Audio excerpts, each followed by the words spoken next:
town of Moorhead, where the musician was headed, and he put it into a song. It was later, Handy later said, the weirdest music I had ever heard. That strange music was called the blues, although few people knew it by that name. At the turn of the century, the blues was still slowly emerging from Texas, Louisiana, the Piedmont region, and the Mississippi Delta. Its roots were in various forms of African-American slave songs, such as field hollers, work songs, spirituals, country string ballads, rural music that captured the suffering, anguish, and hopes of freedom of slavery and the blues grew up in the Mississippi Delta just upriver from New Orleans, the birthplace of jazz. Blues and jazz have always influenced each other, and they still interact with others. During the middle to late 1800s, the Deep South was home to hundreds of seminal bluesmen who helped to shape the music. Unfortunately, much of this original music followed these sharecroppers to their graves.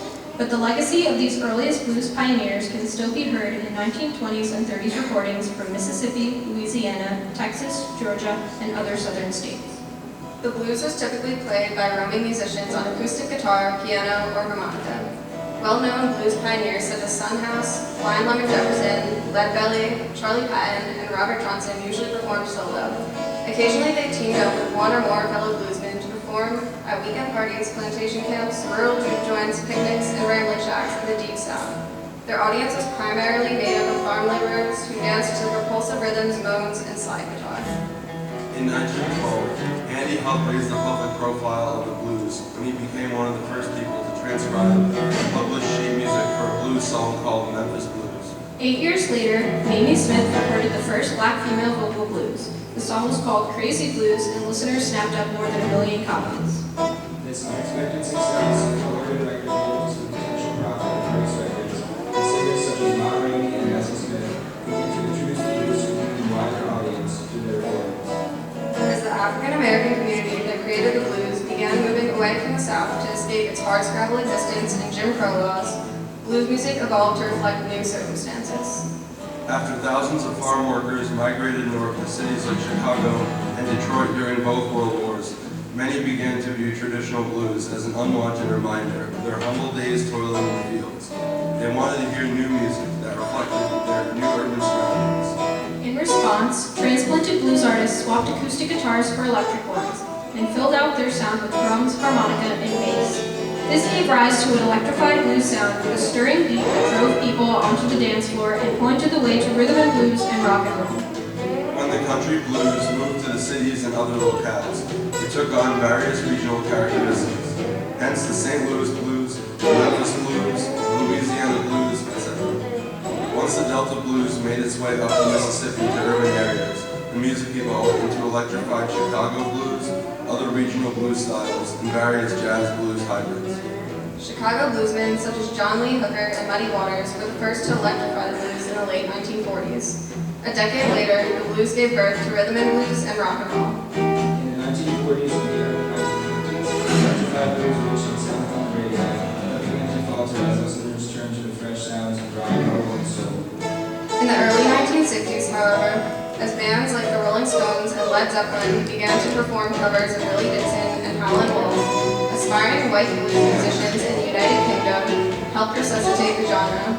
In the process, they created gritty rock and roll that openly displayed its blues influences and promoted the work of their idols. When you think of the blues, you think about misfortune, betrayal, and regret.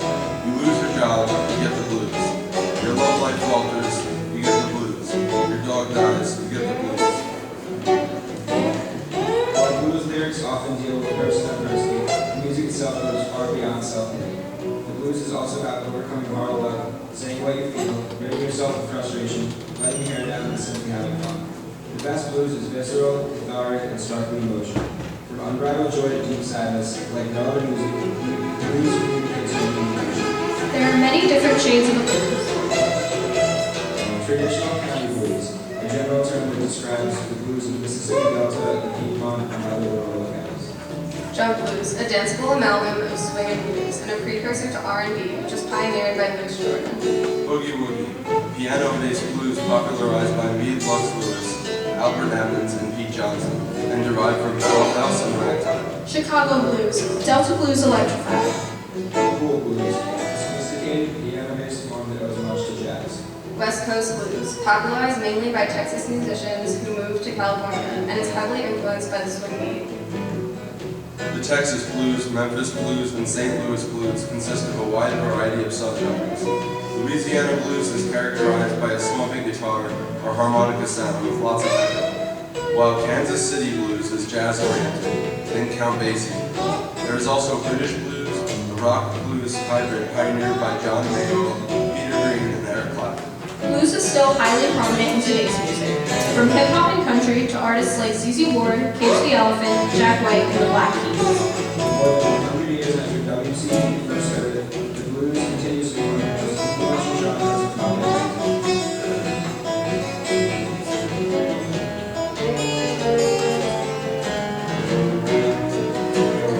Hey there, Mr. Cocktail. Somebody stole my Nike shoe.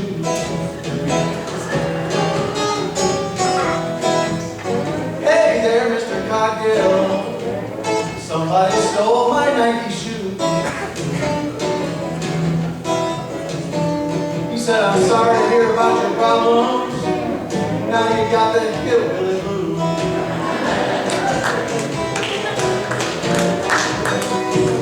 You came into school late one morning. Lancaster said you got to pay your dues.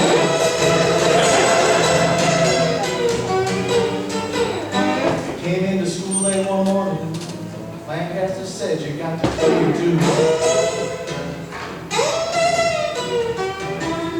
He said, you got 3 days detention, huh? I said, no, I got the hillbilly blues.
Ladies and gentlemen, we have a very special guest with us tonight.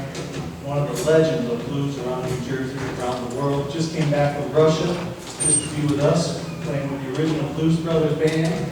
Please welcome to the stage, Mr. Rob Paparazzi.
got this one teacher.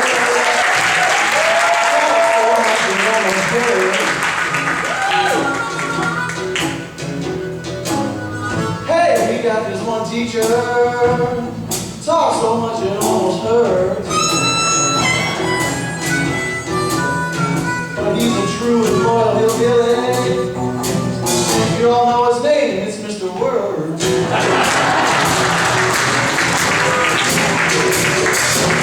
I got one more verse to sing. I'm not sure what I'm gonna say.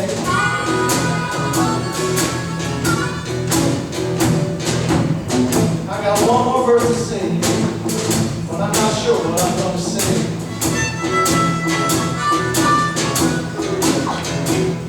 You see, I asked the seniors to help me, and they said, "What was that due today?" Here we go.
I think we still have sound. You good?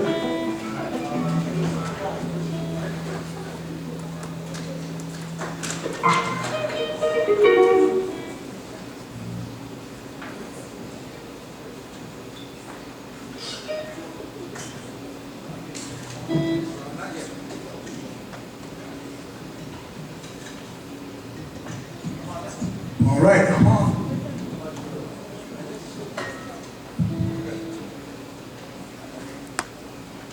Oh, thanks, Henry.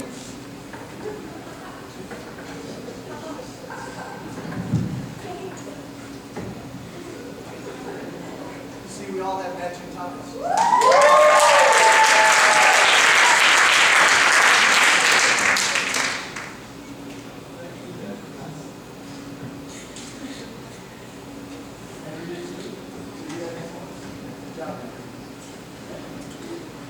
All right, this next thing is a little Milton tune, and this is going to feature, Rob's going to take the lead vocal on this. It's a harmonica. We're going to have some organ playing back there by Owen, some guitar playing by Mike, and just a whole lot of fun. Here we go.